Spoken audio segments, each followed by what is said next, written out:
உங்களுக்கு தெரியும்டா, நம்ம உலகம் வந்து பஞ்சபூதங்களால் ஆனது இல்லைங்களா? இப்போ இந்த பஞ்சபூதங்களால் ஆனது அப்படிங்கிற இந்த கேஸ் எடுத்துட்டு இந்த பஞ்சபூதங்கள் வந்து என்ன என்ன அதனுடைய பயன்கள் நம்மளுக்கு என்ன அப்படின்னு நம்ம ஒரு சின்னதா ஒரு ஸ்டடி பண்ணலாம். சரிங்களா? இப்போ பஞ்சபூதங்கள்னா எது எதெல்லாம் சொல்லலாம்? இது நீர், நிலம், காற்று, ஆகாயம், இந்த 5 பஞ்சபூதங்கள்ல ஏதாவது ஒரு பஞ்சபூதத்தோட பலன். நாம் நெருப்பு எடுத்துட்டோம்னா அது வந்து நம்ம சமைக்கிறதுக்கு வந்து யூஸ் பண்ணுறாங்க. அப்புறம் நெருப்புல இருந்து சோலார் எனர்ஜி எடுக்கிறாங்க. சன்ல நெருப்பு எடுக்கிறாங்க. சரி, நீங்க இன்னொரு பஞ்சபூதம் சொல்லுங்க. இவங்க நெருப்பு சொல்லிட்டாங்க. நம்ம தண்ணி, நீர். நீர் வந்து நம்ம எல்லாத்துக்குமே தேவைப்படுறது. நம்ம வந்து தண்ணி இல்லைன்னா வந்து இருக்க முடியாது நம்ம யாராலையும். அதுக்கப்புறம் வந்து தண்ணி வந்து குடிக்காம சர்வை பண்ணுறதுங்கிறது ரொம்ப கஷ்டம். அதனால நீங்க நீர் வந்து அதனுடைய பலன் இதுன்னு சொல்றீங்க. அகில் சொல்லுங்க, ஏதாவது ஒரு பஞ்சபூதம். காற்று மேம். காற்று இல்லைன்னா நம்மளால வந்து உயிர் வாழ முடியும், சுவாசிக்க முடியாது. காற்றுல மரம் செடியெல்லாம் வளர முடியாது. அப்புறம் உணவு நீர் இல்லாம கூட வாழ்ந்துடலாம். ஒரு வாரம் அப்படி நம்ம வாழ முடியும். ஆனா காற்று இல்லாம வாழவே முடியாது கண்டிப்பா. சரி, இப்ப அந்த வரிசையில நெருப்பு பேசிட்டீங்க, நீர் பேசிட்டீங்க, காற்று பேசிட்டீங்க.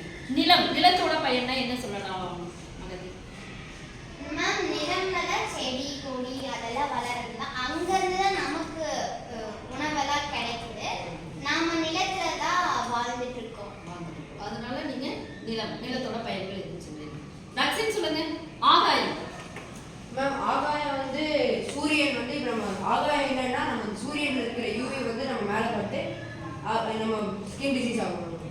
அதனால நிறைய பாதிகள் கண்டிப்பா. அதனால நீங்க ஆகாயத்தோட பலன் இது அப்படின்றீங்க.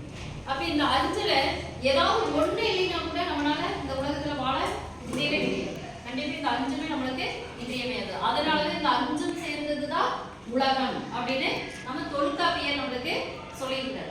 அதனால தமிழ் மொழி மரபு அப்படிங்கிற செய்யும் பகுதியில இந்த பாடலை நம்மளுக்கு கொடுத்து இந்த உலகம் 5 பூதங்களால் ஆனது.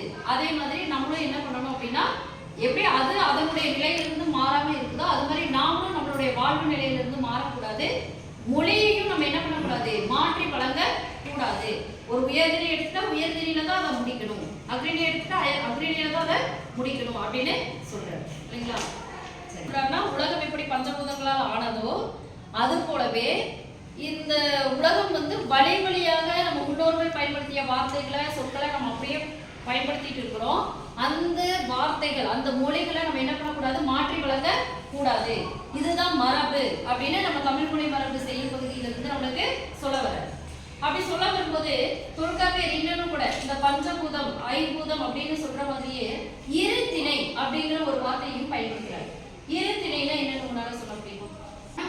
2 திணைகள் இருக்கு மேம் நம்மளுக்குள்ள. ஒன்று வந்து உயர்திணை, இன்னொன்று வந்து அக்ரிணை மேம். உயர்திணைனா பகுத்தறிவு உடைய பொருள். எக்ஸாம்பிளுக்கு வந்து நம்ம மாதிரி சாதாரண மக்கள் மற்றும் கடவுள்கள் அவங்களுக்கு வந்து பகுத்தறிவு இருக்கு. அதனால அவங்கெல்லாம் உயர்திணை பொருள். அக்ரிணை வந்து பகுத்தறிவு இல்லாத பொருள். ஃபார் எக்ஸாம்பிளுக்கு எடுத்துக்கணும்னா இந்த டேபிள், இந்த மேசையும் பகுத்தறிவு இல்லாதது, இதுவரை அக்ரிணை. இந்த புத்தகம் இதெல்லாமே அக்ரிணை தான். அப்ப இந்த மரம் செடி கொடி விலங்குகள் பறவைகள் இதெல்லாம் எதுல வரும் மேம்? அதெல்லாம் அக்ரிணை. ஏன்னா அதுக்கு வந்து பகுத்தறிவு இல்லை, சிந்திக்கிற திறன் இல்லை. அதனால சரி, இரு திணை நம்ம சொல்லிடுவோம். இதுல இன்னொரு தொகைச்சொல் பயன்படுத்துறாரு நம்ம தொல்காப்பியர். அதாவது ஐம்பால் அப்படின்னு சொல்றாரு. ஐம்பால்னா அது என்னென்ன பால் வரும்? ஆண்பால், பெண்பால், பலர்பால், ஒன்றன்பால், பலவின்பால். இப்ப ஆண்பால் அப்படிங்கிறது யார் குறித்து வரும்? ஆணை குறித்து வரும். பெண்பால் பெண்களை. அப்ப பலர்பால்